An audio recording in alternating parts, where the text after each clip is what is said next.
নতুন এটা ভিডিঅ'লৈ সকলোকে স্বাগতম জনাইছো। আজি আমি পঢ়িম লেকচাৰ 3 মৌলৰ পৰ্যাবৃত্ত তালিকাৰ। আমি আজি পঢ়িম মেণ্ডেলিফৰ পৰ্যাবৃত্ত তালিকা। ইয়াৰ আগতে আমি পঢ়িছিলো নিউল্যান্ডৰ অষ্টসূত্ৰ। এবাৰ আমি পঢ়িম মেণ্ডেলিফৰ পৰ্যাবৃত্ত তালিকা। এই মেণ্ডেলিফৰ পৰ্যাবৃত্ত তালিকা 1869 চনৰ ডিমিট্ৰি মেণ্ডেলিফ নামৰ এজন ৰুচ বিজ্ঞানীয়ে উপস্থাপন কৰিছিল। আৰু তেওঁ কি কৰিছিলে, মৌলসমূহৰ যি পাৰমাণৱিক ভৰ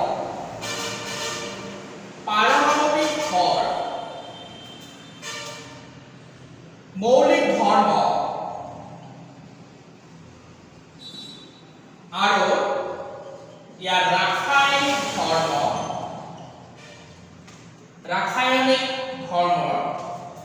সাদৃশ্যৰ ভিত্তিত সজাইছিলে। মনত ৰাখিব, মৌলসমূহৰ পাৰমাণৱিক ভৰ, ইয়াৰ মৌলিক ধৰ্ম আৰু ৰাসায়নিক ধৰ্মসমূহৰ সাদৃশ্যৰ ওপৰত কি কৰিছিলে, সজাইছিলে। তেওঁ কি কৰিছিলে, মৌলসমূহৰ পাৰমাণৱিক ভৰ ইয়াৰ ভৌতিক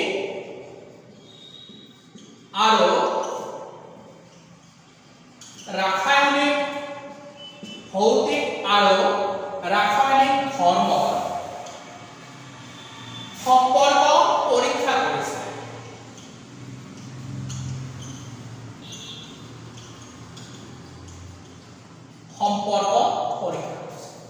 তেওঁ কি কৰিছিলে,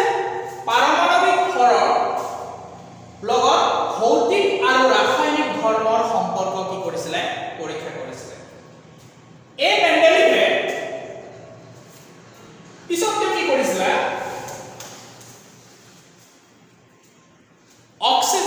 মেণ্ডেলিফে মৌলসমূহৰ লগত অক্সিজেন আৰু হাইড্ৰজেন গঠন কৰা যৌগ, অক্সিজেন আৰু হাইড্ৰজেনে গঠন কৰা যৌগবোৰৰ ওপৰত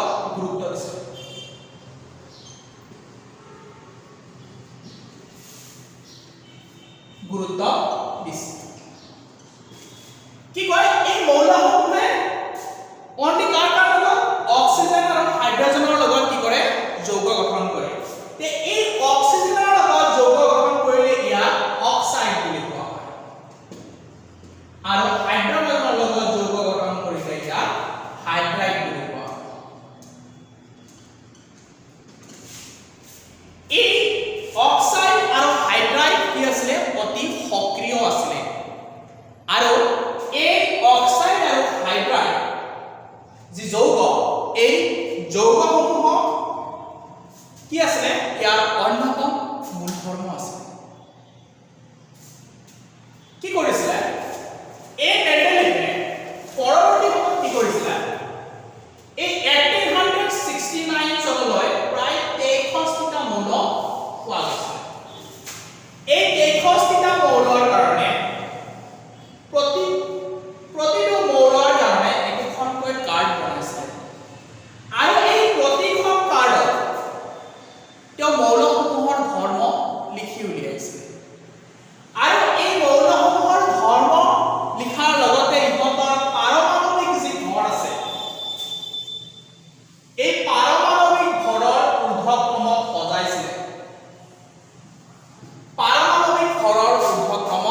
সজাইছিলে। তেওঁ যি এই মৌলসমূহৰ প্ৰতিখন কাৰ্ডত যি ভৌতিক আৰু ৰাসায়নিক ধৰ্ম পাইছিলে, সেই ভৌতিক আৰু ৰাসায়নিক ধৰ্মসমূহ এক নিৰ্দিষ্ট সময়ৰ ব্যৱধানত আকৌ পুনৰাবৃত্তি হৈছিলে। তেওঁ আৰু কৈছিলে, তেওঁ এই মৌলসমূহ দুটা ভাগত ভগাইছিলে। এটা আছিলে পৰ্যায় আৰু এটা আছিলে বৰ্গ। থিয়কৈ যিবোৰ স্তম্ভ ৰাখিছিলে সেইবিলাকক বৰ্গ বুলি কৈছিলে, আৰু পথালিকৈ যিবোৰ আছিলে সেইবিলাকক পৰ্যায় বুলি কৈছিলে। তেওঁ তালিকাৰ স্তম্ভৰ শীৰ্ষত অক্সাইড আৰু হাইড্ৰাইডৰ, মই লগতে ক'লো অক্সাইড আৰু হাইড্ৰাইডৰ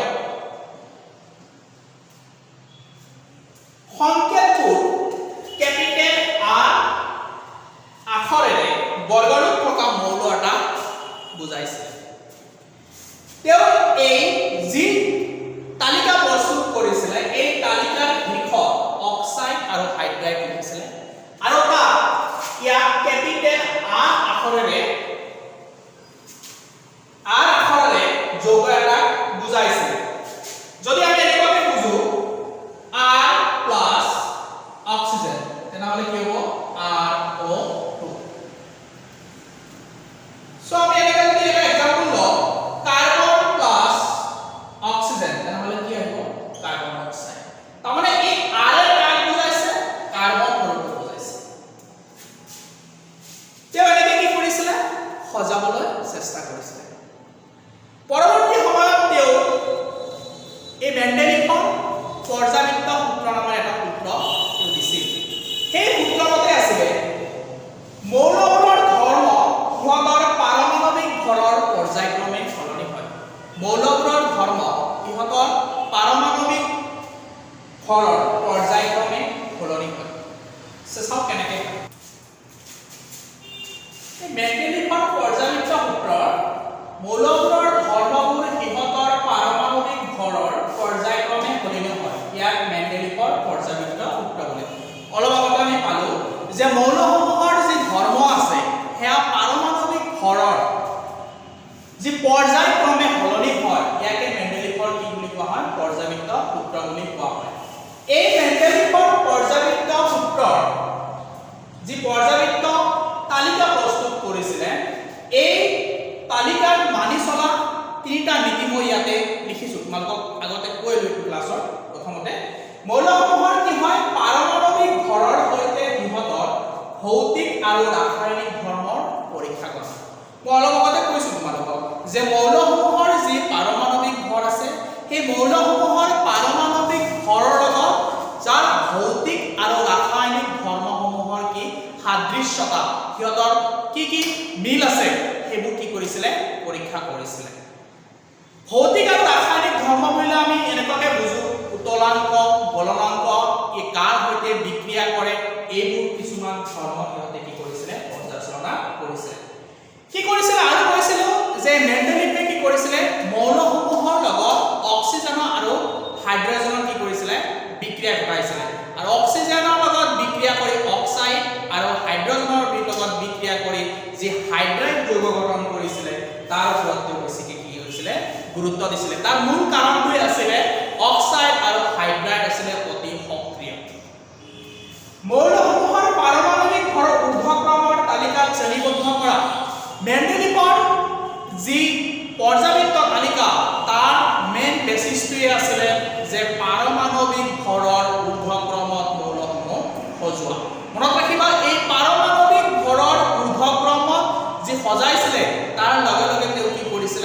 প্ৰতিটো মৌলৰ যি ধৰ্ম আছিল ভৌতিক আৰু ৰাসায়নিক ধৰ্ম আছিল সেই ধৰ্মসমূহ কি কৰিছিল পৰীক্ষা কৰিছিল সেই ধৰ্মসমূহ ষ্টাডি কৰিছিল আৰু তেওঁ এই ধৰ্মসমূহ পৰীক্ষা কৰি তেওঁ পাইছিল যে কিছু সময়ৰ অন্তৰালত এই যি ভৌতিক আৰু ৰাসায়নিক ধৰ্ম আছে কি কৰে পুনৰাবৃত্তি ঘটে হেতুৱে কৈছিল যে মৌলসমূহৰ ধৰ্মবোৰ ইহঁতক পাৰমাণৱিক ভৰৰ পৰ্যায়ক্ৰমে কি হয় সলনি হয় একে পৰ্যাবৃত্ত সূত্ৰ বুলি কৈছে সো এতিয়া আমি পঢ়িম যে মেণ্ডেলিফৰ যি পৰ্যাবৃত্ত তালিকা আছে তাৰে তালিকাৰ অক্সাইড আৰু হাইড্ৰজেন কেনেকৈ বৰ্গকৰণ কৰিছিল দেখাও মেণ্ডেলিফৰ কি কৰিছিল এফালে বৰ্গ ৰাখিছিল আৰু এফালে কি ৰাখিছিল পৰ্যায় ৰাখিছিল সো কেনেকৈ ৰাখিছিল ইয়াতে আমি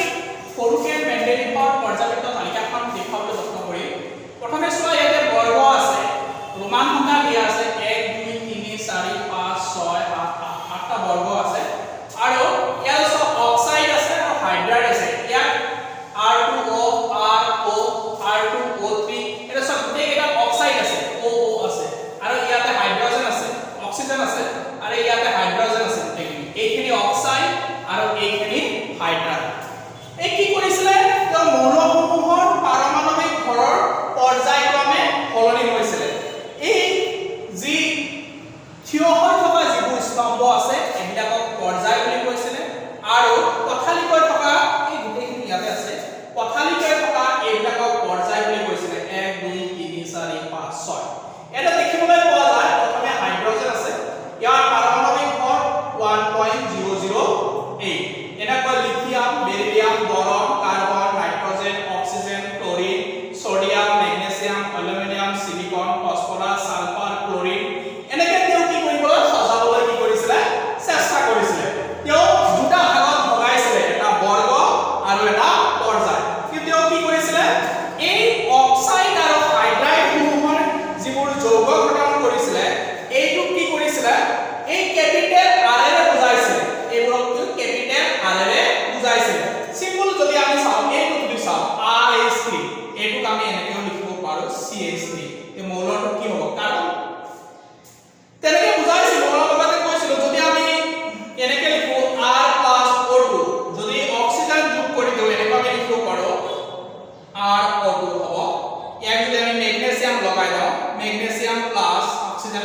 বহুখিনি কি কৰিছিলে সফলতা অৰ্জন কৰিছিলে তেওঁ মৌলসমূহ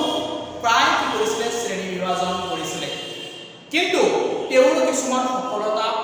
আছিলে ভালেখিনি সফলতা আছিলে আৰু কিছু বিফলতাও আছিলে তে ইয়াৰ পিছত এই মেণ্ডেলিফৰ পৰ্যায়বৃত্ত তালিকাখনৰ কি সফলতা আছিলে এই বিষয়ে অধ্যয়ন কৰিম আৰু কি বিফলতা আছিলে এই বিষয়ে আমি চাম